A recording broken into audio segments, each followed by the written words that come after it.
La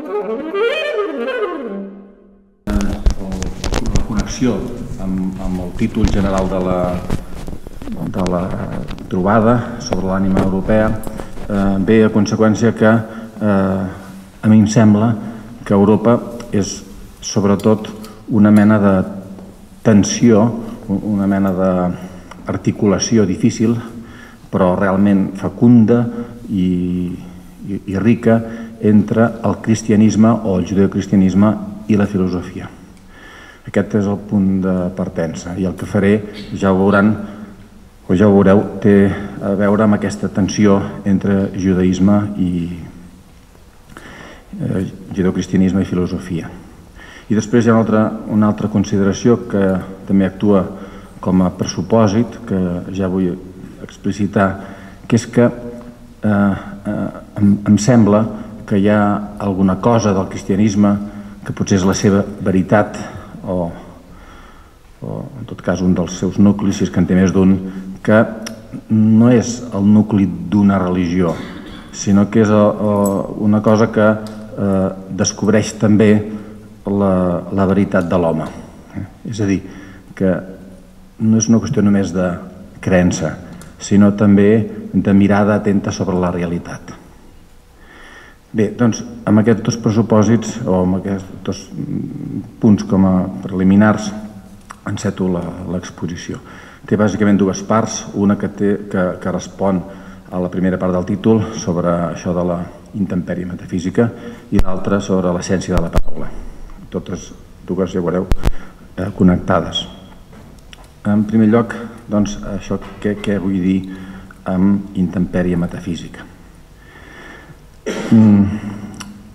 Potser, segur, simplificant una mica, es podria afirmar que hi ha dues grans metàfores de la condició humana, dues grans metàfores. Una d'elles és la del desert i l'altra és la de l'oceà, El que voldria explicar és que la veritat es decanta cap a la imatge del desert. Totes les superfícies, fins i tot la superfície de l'oceà, és desert. Totes les superfícies donen peu, conviden al desert. És a dir, aquesta mena de situació sobre un horitzontal i sota el cel. Hi ha com una mena d'I, l'home seria com una I que uneix la terra amb el cel. I això és el que dona l'oceà, perdó, el desert, sobretot. Aquesta mena de superfície que està sense cobertura, que fa que la vida estigui al descobert.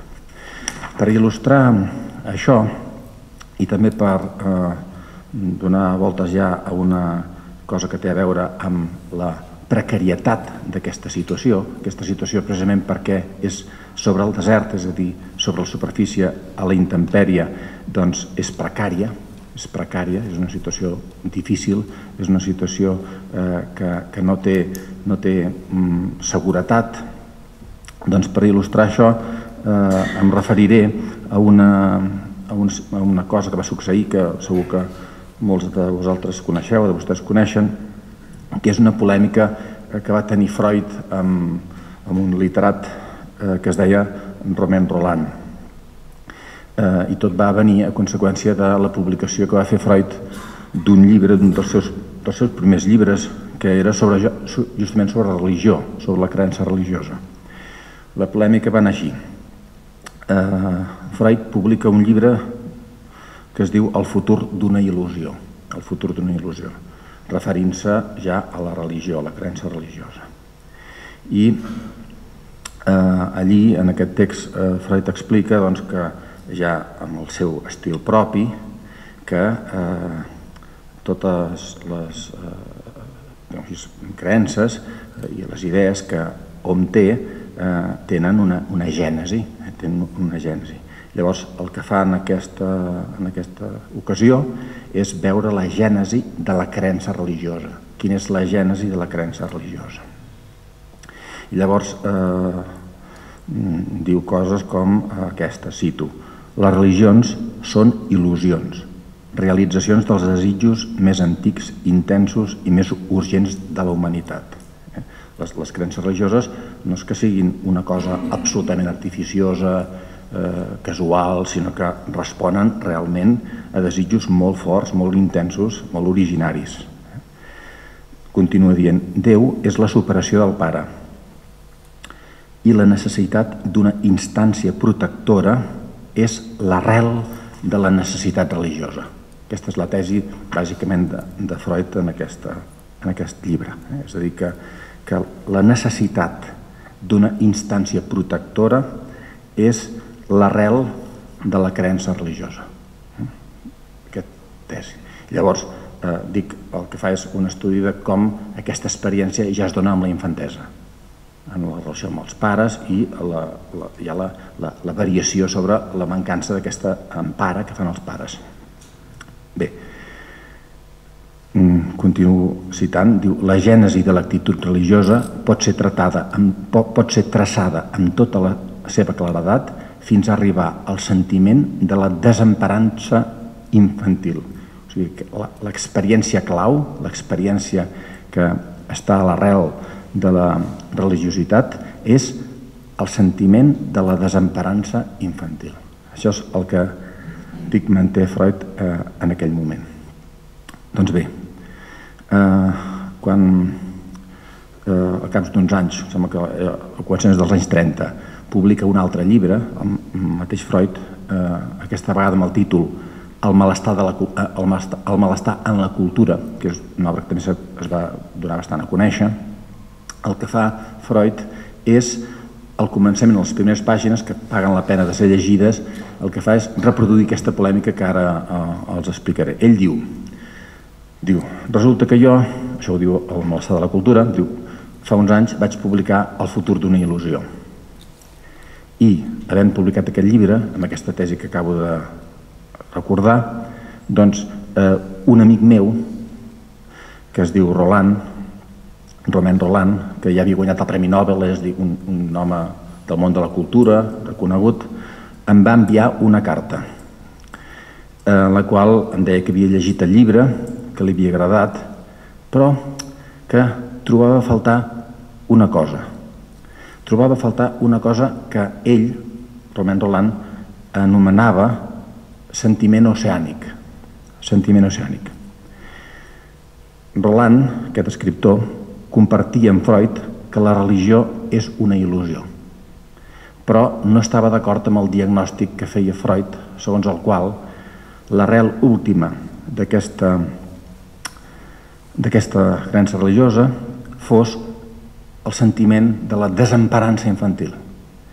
Segons Rolland, l'arrel última d'això tenia a veure amb quelcom que podríem anomenar sentiment oceànic. Jo crec que realment l'expressió és afortunada, és una expressió molt plàstica, sentiment oceànic. Ja s'intueix què es vol dir, o es comença a intuir, si més no. I Freud explica què vol dir el seu amic, perquè ell ja ho veu, què vol dir el seu amic amb això de sentiment oceànic. El que vol dir bàsicament és una experiència de pertinença a una globalitat, a una totalitat.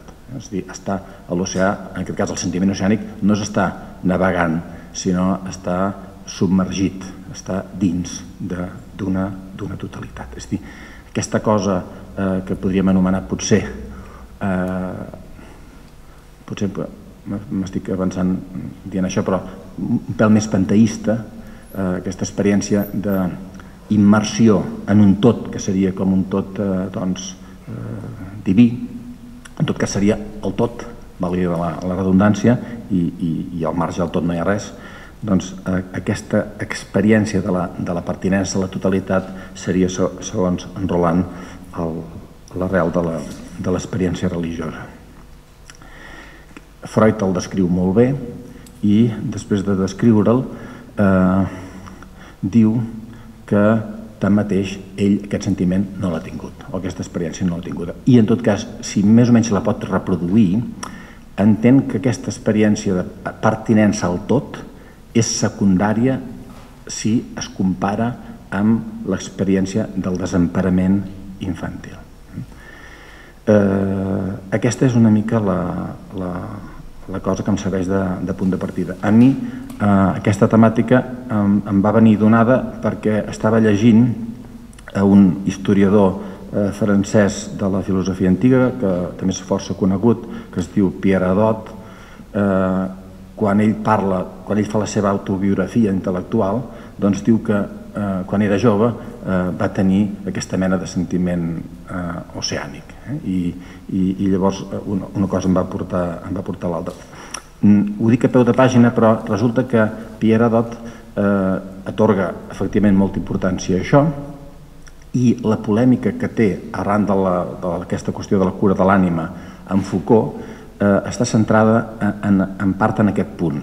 És a dir, Hadot considera que Foucault, quan parla de la cura de l'ànima en els antics, no dona prou importància al fet que els antics, només en part, però en tot cas sí en part, tenien en compte aquesta pertinença al tot. Aquí hi ha un punt una mica enrevessat perquè Hadot reconeix que aquesta experiència oceànica no és massa judeocristiana i no és tampoc gaire grega, tot i que una mica més grega que judeocristiana és. I aquesta mica més és el que fa que tingui aquesta polèmica molt interessant amb Foucault. El cas és que Freud, torno enrere, Freud el que diu és que ell aquesta experiència no l'ha tingut i que veu que aquesta experiència no és només una qüestió, diguem-ho així, estrictament de vivència fonda, sinó que està barrejada amb un element intel·lectual. És a dir, ja hi ha una elaboració intel·lectual. Això un pot dir, sí, sentiment oceànic, però no és tan immediat. Ja hi ha una mediació que paga la pena de ser tinguda en compte. A mi em sembla que aquesta polèmica amb Freud és interessant perquè diria que l'ànima europea està més en Freud, o sigui, està més en aquesta cosa de la desemparança infantil. És a dir, jo crec també, com Freud, que l'arrel de l'experiència religiosa és quelcom relacionat amb el desemparament. El que passa que no només infantil, però això ja també ho sap ell, que no és només la desemparança infantil la que compta, sinó la desemparança en general, la manca de protecció, de resguard, o també diríem en un sentit ja una mica més conceptual, la manca de sentit, la manca d'escalfor. Bé, doncs, per fer un pas més, com que dèiem que això ja apunta a un element intel·lectual, jo crec que el text que paga la pena molt de tenir en compte a l'hora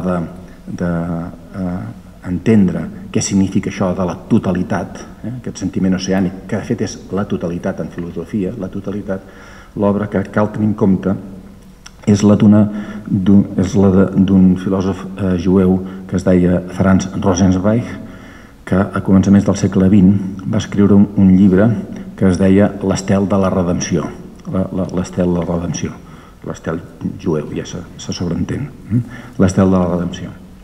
És un llibre molt complicat, però enormement suggerent i ric, que té un inici. Rosenzweig deia que els llibres han de començar amb la cosa més gruixuda, no calia fer esperar el lector, sinó que ja d'entrada li havies de dir el més fort que tu creies que havies de dir. Doncs realment les primeres pàgines són extraordinàries. Les dues o tres primeres pàgines són genials. I justament el que fa Rosenzweig és descriure el moviment conceptual que fa la filosofia. La filosofia vol dir el pensament. Què fa el pensament? Doncs, clar, cito, la filosofia enganya el mortal perquè ell, ho llegiré encara que no sigui, l'home se sap mortal i ha de suportar la por a la mort.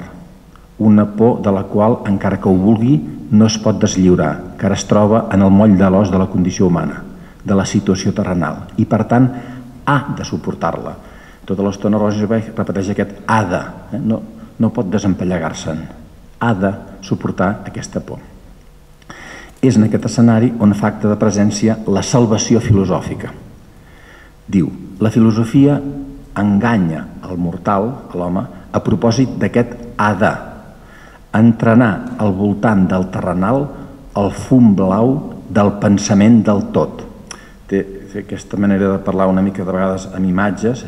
La filosofia el que fa conceptualment és escampar una boira blava i ja se sap que quan cau la boira tot s'homogeneïtza, o sigui, tot es veu igual, perquè justament la boira fa aquesta funció. Doncs la filosofia conceptualment aconsegueix, no tota filosofia, òbviament, ell està pensant sobretot en la filosofia idealista, però això es pot estendre.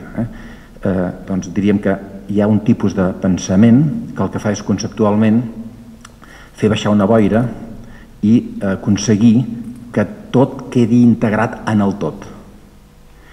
Llavors diu, car certament un tot no ha de morir i en el tot res moriria. Un cop tot tancat en el capoll d'aquesta boira, la mort quedaria certament engolida, si bé no en la victòria eterna, si en canvi en la nit una i universal del no res. És a dir, que la filosofia del tot aconsegueix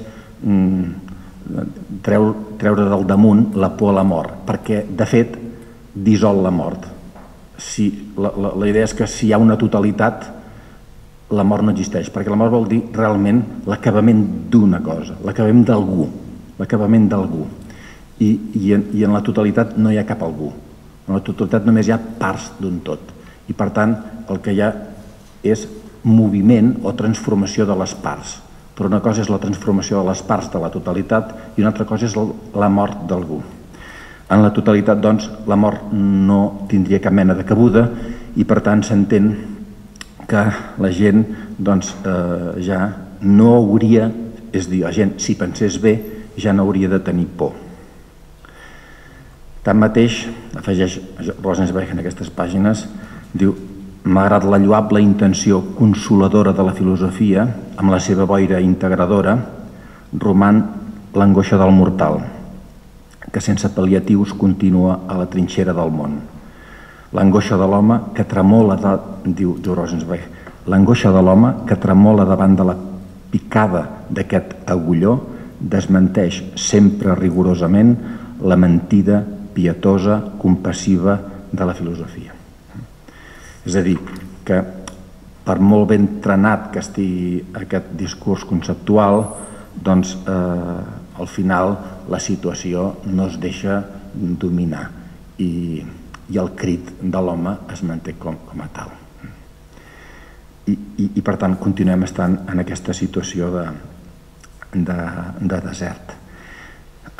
Tot i aquesta experiència, jo diria que és radical, doncs com que efectivament el pensament filosòfic i teològic ha treballat en línies distintes per aconseguir propostes consoladores, doncs s'ha de tenir en compte també aquells moments en els quals hi ha hagut sacsejades fortes que aquestes propostes que han fet que aquestes propostes caiguessin. Això de Rosenzweig, que acabo de citar, és sens dubte una d'elles, però després ja abans hi ha tota la sacsejada de Nietzsche que fa contra aquesta pretesa unitat que forma part de la filosofia, la unitat teleològica que diu ell, és a dir, que el món, que la naturalesa, que la història tingui sentit, això és una cosa que per a nosaltres ja no és evident. Jo crec que aquest per a nosaltres és europeu. O sigui,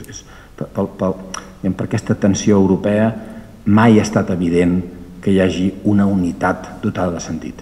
Tot i que fins i tot en el si de la teologia cristiana hi hagi hagut la força indiscutible de la filosofia de la història. O sigui, tot i l'enorme força de la filosofia de la història, d'arrel en bona part agustiniana, i paulina finalment. Jo diria que fins i tot tenint en compte aquesta força, la gent, aquesta tensió de l'ànima europea ha fet que la gent visqui en la intempèrie, sortosament.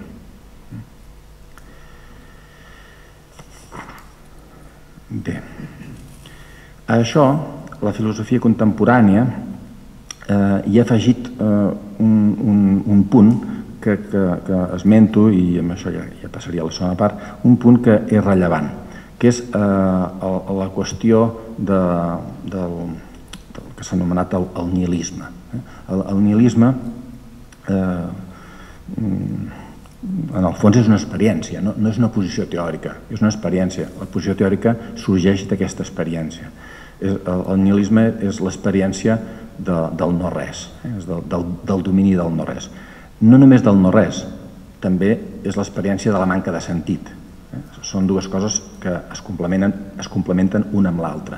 Nihilisme vol dir no-res, sí, és l'experiència del no-res, però també vol dir manca de sentit. I resulta que l'etimologia aquí va bé. Una vegada em va dir un professor que si anava bé l'etimologia l'utilitzaves i si no, no l'utilitzaves. Si la va bé l'utilitzes. Nihil resulta que, a banda de voler dir no res, encara una arrel més antiga, o sigui, nihil porta una arrel encara més antiga, que és ne-ilum, que significa sense fil, no ilum, sense fil. I resulta que es veu que el ne-ilum aquest servia per indicar el fil, aquella mena de fil que uneix el pèsol a la tavella. Aquell fil que uneix el pèsol a la tavella, això és l'ilum. I això és interessant perquè llavors vol dir el ne-ilum de nihilisme no vol dir només no res, sinó sense fil. I fil, justament, el fil que uneix el pèsol a la tavella. És a dir, que aquí hi ha tot el tema de la relació. El lligam és la... De fet, el lligam que també es deia aquest matí és la religió, però és també la relació d'una cosa amb l'altra.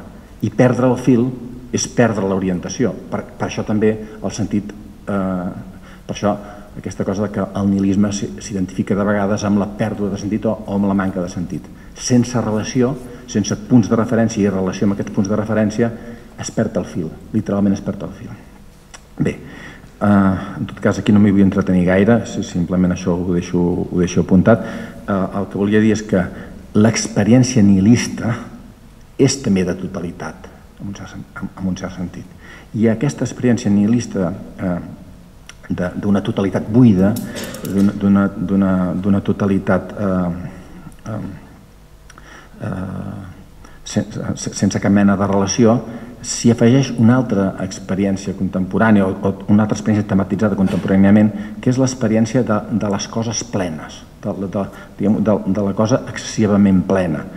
I no només excessivament plena, sinó homogènia, l'experiència de l'homogeneïtat. Aquesta experiència de l'homogeneïtat és la que, en certa mesura, ha tematitzat Levinas amb una expressió afortunada que és la de il y a, en francès. I el que se subratlla aquí és el domini de l'impersonal. És a dir, que al final no és tan rellevant saber si no hi ha res o si hi ha tot, perquè entre el no-res i el tot hi ha una similitud molt gran, gairebé diríem essencial, a saber que tot és el mateix. És a dir, el no-res és idèntic en si mateix i l'ilià, és a dir, aquesta cosa homogènia, també és tota la mateixa cosa. Torno enrere, l'experiència que deia al començament del desert, l'experiència del desert no saber amb res de tot això, no saber. És a dir, l'experiència del desert és intempèrie, però no és experiència de l'homogeneïtat, no és experiència del buit, és experiència de la dificultat, de la manca d'empara, però en la qual hi ha una precarietat que ja apunta a alguna mena de relació. O sigui, el desert, dit en altres paraules, no és l'oceà. El desert no és l'oceà. El desert permet ser llegit com un pròleg de la relació. Tal vegada no hi hagi final... O sigui, potser al final no hi ha relació, però en tot cas el desert és un pròleg de relació. En canvi, la totalitat no és pròleg de res, perquè és definitiva. La totalitat és la totalitat i punt, no hi ha res més. Bé, doncs aquesta seria la idea d'aquesta intempèrie metafísica que els deia. I ara passo a la segona part, que és sobre l'essència de la paraula. La pregunta que encapçala aquesta part és quina és l'essència del llenguatge, de la parla, si és que el llenguatge, si és que la parla té essència. Podria ser que no en tingués, o que no en tingués només una. En tot cas, si és, quina podria ser. Això que explicaré enllaça amb part del desenvolupament que hi ha hagut en la filosofia contemporània sobre la qüestió del llenguatge. Ja saben que la filosofia contemporània va començar posant molt d'atenció en la qüestió del llenguatge, precisament. Alguns dels grans filòsofs de la primera meitat del segle XX, Russell i Wittgenstein, sobretot Wittgenstein, doncs ho varen considerar com la gran qüestió filosòfica contemporània, i la pregunta que es feien era com era possible el llenguatge, com és possible el llenguatge. Aquesta era la primera pregunta, o sigui, la pregunta que va encapçalar el primer moviment que després hem anomenat de filosofia analítica. Es feia la pregunta com és possible el llenguatge i es buscava una estructura lògica que expliqués aquesta possibilitat. Es buscava una estructura lògica que donés compte de com el llenguatge fa aquesta funció de dir al món, d'anunciar al món. Aquesta aventura va anar de tal manera que el propi Wittgenstein, al cap d'uns anys, es va adonar que això de buscar una estructura lògica que expliqués el llenguatge no tenia solució i que més aviat el que observava és que el llenguatge col·loquial, el llenguatge normal, és un llenguatge molt ric, fins i tot tan ric que és a partir del llenguatge aquest natural que es poden explicar certes coses de la lògica i no a l'inrevés. I aleshores Wittgenstein es va començar a fixar amb el que serien els usos lingüístics. En lloc de buscar una essència lògica al darrere, es va començar a fixar en els usos lingüístics. De manera que el que es va produir, es diu de forma així una mica més academicista, que es va passar d'una anàlisi semàntica a una anàlisi pragmàtica. La semàntica es va anar canviant per la pragmàtica. La pragmàtica vol dir simplement això, que es veia com prioritari atendre no a l'estructura lògica del llenguatge, sinó a la manera com el llenguatge, en definitiva, és una acció i constitueix una acció. Era una filosofia de l'acció el que convenia. I en aquest sentit es va fer famós un títol d'Austin, de la seva obra més coneguda, un títol molt ben trobat, que deia així: com fer coses amb paraules. Com fer coses amb paraules. És a dir, que realment el llenguatge era una forma d'actuar. Per tant, el que s'havia de fer era estudiar quina era l'especificitat d'aquesta acció, quina era la naturalesa de l'acció que és l'acció lingüística. Bé, llavors, per tant, si mantinguéssim la pregunta quina és l'essència del llenguatge, aquesta pregunta estaria desplaçada cap a quina és l'essència de l'acció lingüística, quina és l'essència de l'acció lingüística. És a dir, quan parlem, què és el que essencialment fem? Quan parlem, què és el que essencialment fem? A aquesta pregunta hi ha hagut algunes respostes. Una de les més desenvolupades i conegudes és aquesta que va formular Habermas i Apel.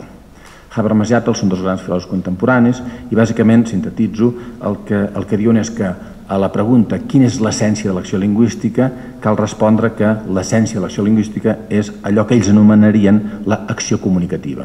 L'acció comunicativa, és a dir, és clar que hi ha moltes maneres d'utilitzar el llenguatge, hi ha moltes O sigui, hi ha diverses accions lingüístiques, però ells consideren que n'hi ha una que és la primordial, que n'hi ha una que és com el pal de paller, que no està al mateix nivell que les altres, sinó que és la més originària. I aquesta l'anomenen, sobretot Habermas, l'acció comunicativa, també Apple, l'acció comunicativa. L'acció comunicativa, aquí és difícil trobar, perquè en principi aquesta expressió la podem trobar en molts llocs, però ells li donen una significació conceptual específica. Acció comunicativa significa que et dirigeixes amb l'altre, et dirigeixes a l'altre i en dirigir-te a l'altre ja hi ha incorporat aquí el més essencial.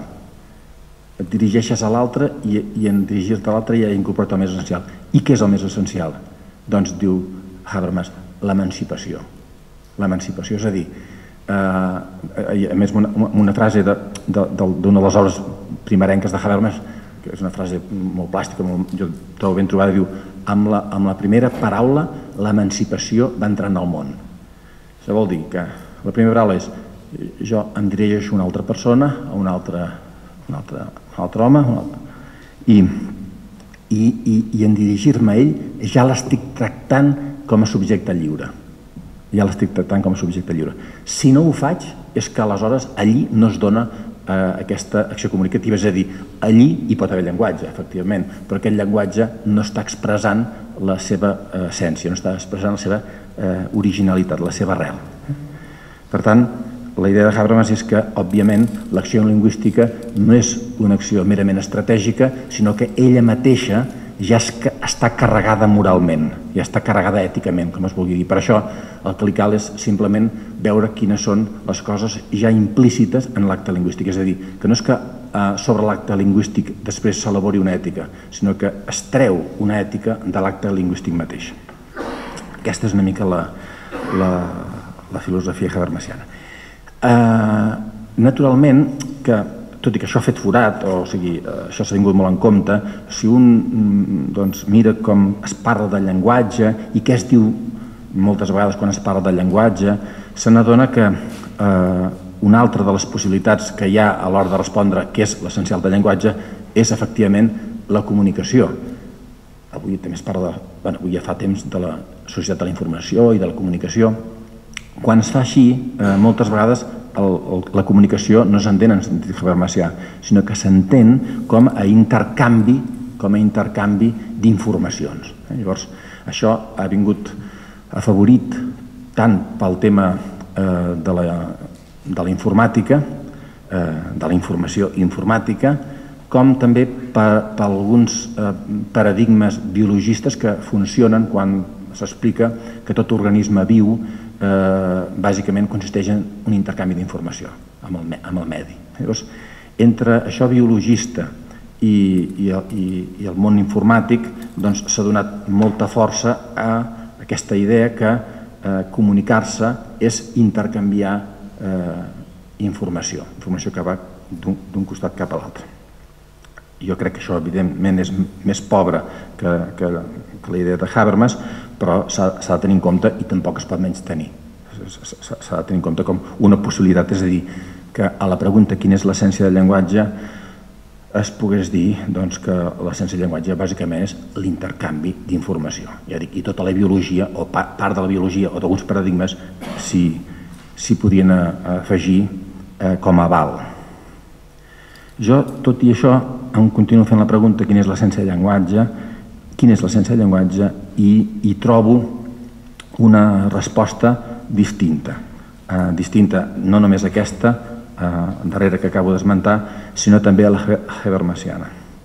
És potser una mica estrany que jo digui això, però penso que es pot argumentar, i hi ha arguments que es poden tenir en compte. No dic que siguin concloents, evidentment, no hi ha res concloent, però són arguments que es poden tenir en compte. Jo crec, per no demorar-ho, això, que l'essència del llenguatge és l'empara, precisament en relació amb el que explicava abans. És a dir, que la naturalesa essencial de la parla, de la paraula, l'essència de la paraula és l'empara, el cuidar, el resguardar, el protegir. De fet, podria desgranar una mica i dir que són com dos moments, la pregària i l'acollida, perquè el resguard és l'acollida també, la pregària i l'acollida. És a dir, per què hi ha pregària? La pregària és com una demanda, però és que la pregària està implícita en la situació de desemparança. És a dir, el que està desemparat, el que se sent desemparat, ja prega. O sigui, pregària i precari tenen la mateixa arrel. La desemparança porta al prec. És per la desemparança que es prega, que es demana. I a la demanda, aquesta pregària, doncs pot respondre l'acollida. De manera que l'arxigest, el gest originari, la paraula més fonda, aquella que exemplifica l'essència del llenguatge, seria una paraula d'acollida. No una paraula de transmissió d'informació, no tampoc una paraula d'emancipació de l'altre, sinó una paraula de protecció. I em sembla que és com molt ric el fet que encara, sortosament, en el llenguatge col·loquial, nosaltres tinguem expressions freqüents, encara que són ja automatismes, com aquesta. Quan trobes amb algú li preguntes com estàs. Com estàs no demana un intercanvi informatiu. És la primera salutació, però és casual que quan trobes algú la primera paraula sigui com estàs? Estàs bé? O sigui, clar que és un automatisme, però podria no ser-ho i segur que en el fons no ho és. Com és que dius com estàs? O sigui, si com estàs és sincer, és franc, és una cosa magnífica, o sigui, no crec que sigui menor. I el com estàs s'hi afegeix el Déu us guard. O sigui, el Déu us guard cada vegada ja és més inusual. Déu us guard, però està bé Déu us guard. O sigui, penses, què hi pot haver millor que el Déu us guard? Perquè és que Déu et guardi. I què pot haver millor que Déu guardi? I òbviament la pregunta és, i per què t'ha de guardar Déu? T'ha de guardar perquè no està... Vull dir, i és aquesta desemparança, llavors tu dius que Déu et guardi, o sigui, és que et cuidi, que et sentis... O no és això?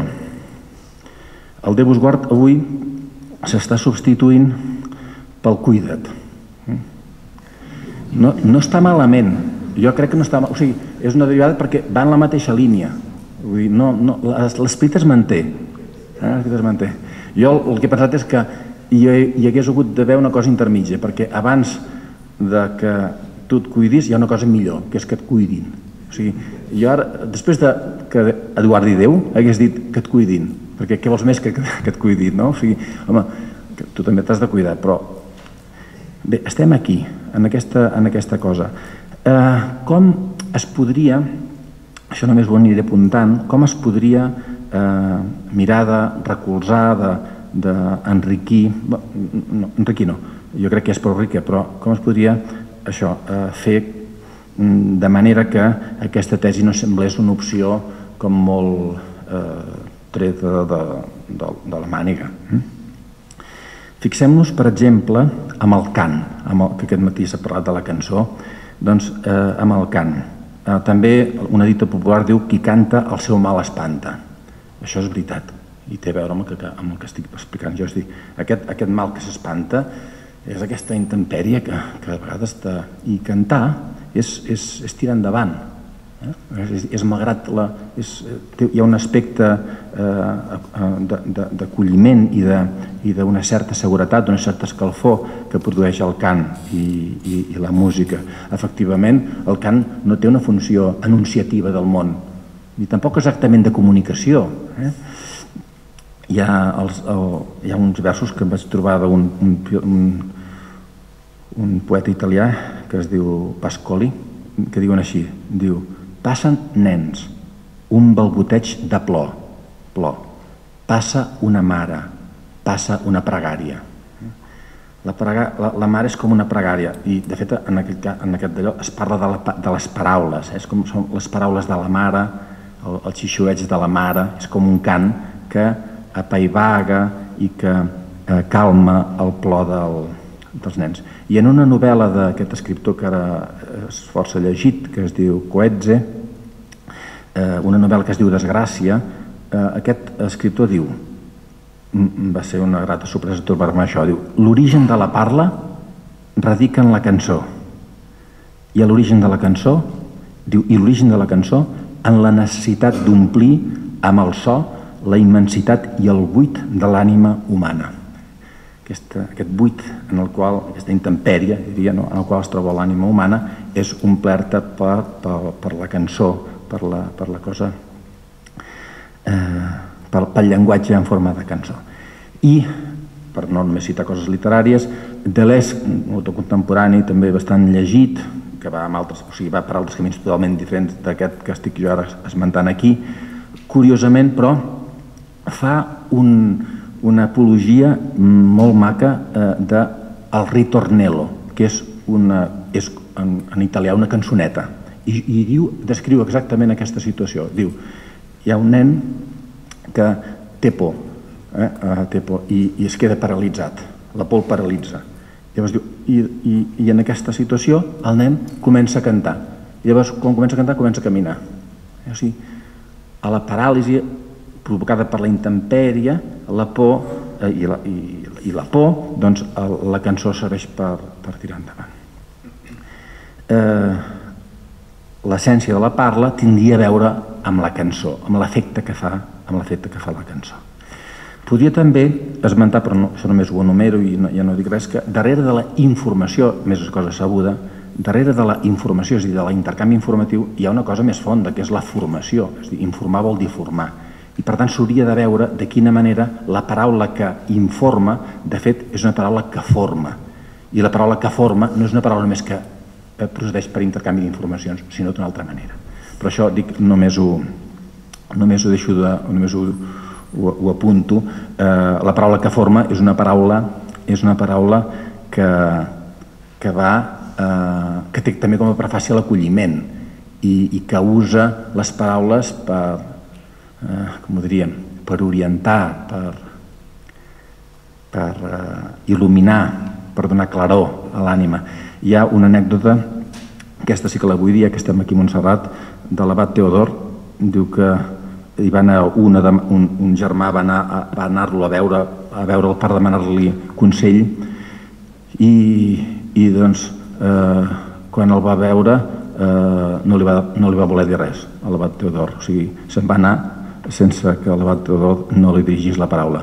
I després quan aquest se'n va anar, un dels seus companys li va preguntar com és que no li havia dit res i l'abat Teodor diu que va respondre: no he volgut dir-li res perquè es donava molta importància i es gloriava de paraules vanes. I dius, diu paraules rares, paraules rares. És això que fan avui a tot arreu, que s'inventen paraules, el tema aquest de la innovació. Les paraules que cuiden no són paraules rares en general. Les paraules rares fan altres funcions, però no cuiden, no tenen a veure amb això. També, ja que estem aquí, és curiós que en la regla de Sant Benet una de les coses que més preocupa a Benet és el murmuri. És a dir, com és que el murmuri és la cosa que... perquè la regla és relativament curta i el murmuri surt 2 o 3 cops. Per exemple, diu, sobretot que no es manifesti el mal de la murmuració per cap motiu, sigui el que sigui, ni amb la més petita paraula o senyal. I després em fa molta gràcia que parla un altre cop del murmuri amb la qüestió del vi, perquè es veu que no hi havia manera de fer que bevessin menys vi els monjos. I diu, encara que llegim que el vi no és gens propi de monjos, amb tot, com que als nostres temps això no se'ls pot fer entendre, almenys convinguem a no beure fins a la sacietat, sinó amb moderació, perquè el vi fa claudicar fins i tot els savis. O sigui, poc. No es pot fer que no beguin, però continua, diu, però si les condicions del lloc fan que no es pugui trobar ni la quantitat esmentada, és a dir, si amb l'acollida aquell any què hi farem, sinó molt menys, o no gens, que beneixin Déu els que viuen allà i que no murmurin. Continua, sobretot que advertim això, que evitin les murmuracions. O Realment només no el provocava el vi, sinó el murmuri. Què és el murmuri? El contrari de la paraula que acull. Perquè la paraula que acull és una paraula franca, és una paraula directa, és una paraula sincera, és una paraula sencera. O sigui, la sinceritat és el ser sencer, és a dir, el dir les coses, no dir totes les coses, sinó en allò que dius ser tot tu. Llavors, el murmuri, en canvi, s'amaga, diu les coses a mitges, no es diu a la cara. Això significa que si el murmuri és el contrari de la paraula, l'essència de la paraula va en la línia de la franquesa, de la sinceritat i del cuidar. Curiosament, això de Benet connectaria amb una de les preocupacions del darrer Foucault, amb això que deia abans de la cura de l'ànima, perquè a Foucault també, això molts els ha desconcertat, li sembla una gran cosa que els filòsofs grecs haguessin posat èmfasi en això que ells anomenaven la paresia, que és el que nosaltres entenem per la franquesa, és un parlar franc. Parlar franc, quina gran cosa. La franquesa no tampoc té a veure exactament amb la precisió de la informació que es dona, sinó què valores que l'altre sigui franc, aquesta cosa. Doncs la franquesa també seria una manera d'indicar el camí pel qual s'ha de buscar l'essència del llenguatge, i jo crec que trobaríem arguments per això que estava explicant abans. Haig d'anar acabant, perquè el Francesc ja m'està dient que em queda molt poc, un minut. Parlaria del silenci, o sigui, per què el silenci és eloqüent, per què l'eloqüència del silenci fa que el silenci sigui també un argument per enfortir la tesi que he explicat abans. Parlaria també de la idea del tacte. Quan es parla de llenguatge es parla de vegades del contacte. Doncs bé, quan es parla del contacte ens hauríem de fixar en què significa tacte. Parlar amb contacte, parlar amb tacte, tenir tacte en parlar. Què significa això? I acabaré amb una última cosa, que això sí que això ho vull, pràcticament ho vull llegir, perquè és com una mena de corolari del que he explicat abans. Això ho llegiré per no allargar-me. Feuerbach, Marx, Nietzsche i Freud han insistit de diverses maneres en el fet que la idea de Déu és una projecció no només feta, òbviament, per nosaltres, sinó de nosaltres mateixos. Feuerbach, tot i que comença essent un hegelià, procedeix després a la inversió que més tard heretarà Marx. Diu ell, dona-li la volta i tindràs la veritat. El saber de l'home sobre Déu no és sinó el saber de l'home, el saber que l'home té de si mateix. Aquesta és la tesi clàssica d'aquests autors quan fan la crítica de la religió. És a dir, que la religió seria en definitiva una projecció antropomòrfica. Jo a vegades he vist que per respondre a això s'intenta dir que no tenen raó. El que em pregunto és què passaria si se'ls digués que tenen raó? O sigui, i si resulta que és veritat que nosaltres projectem, diguem-ho així, en Déu alguna cosa que és pròpia nostra, però no ens quedéssim aquí, és a dir, i què voldria dir això? O sigui, també, per què això necessàriament és una objecció? Per què és una objecció? És a dir, que Déu sigui una projecció de nosaltres mateixos, per què és una objecció? En una carta a Hugo Boxell, Spinoza va escriure que, una cosa, era molt llest aquest home, el Spinoza, el savi, el sap més que jo, Spinoza va escriure, això diu, si un triangle parlés, diria que Déu és triangular. Spinoza diu, si un triangle parlés, diria que Déu és triangular. 2 segles i mig més tard, Franz Rosenzweig, el que he esmentat abans, diu, respecte a això que deia Spinoza, diu, el triangle, si pogués parlar, diria que Déu parla. Ara bé, i com parlaria Déu, seguint la idea de Rosenzweig? Sens dubte, el major anhel seria que ho fes segons l'essència de la parla humana, que parlés no pas per discursejar ni per dir com és el món i quines són les seves lleis, sinó més aviat en el sentit de l'empara, l'arxigès de la paraula humana. També tradicionalment s'havia dit Déu t'empari. La paraula de Déu és empara i l'empara és Déu. Guardar vol dir mirar amb atenció i vol dir també tenir cura. Guardar és prestar atenció, cuidar, respectar, vigilar, que no s'esdevingui un dany. Guardar i esguardar i resguardar. Són paraules que expressen la nostra manera fonamental de ser.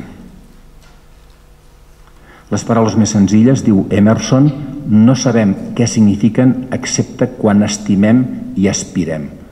Una frase que recorda molt directament el que diu Sant Pau. Ens podem imaginar, crec, anomenant totes les coses de l'univers, és a dir, dient totes les coses que hi ha al món i tenint teories per tot, i experimentar tanmateix la mateixa petitesa i desemparança, només apaivagades per la paraula amiga que no exhibeix la veritat dels fets, sinó que transmet l'abraçada de l'ànima. I aquí ho deixarem.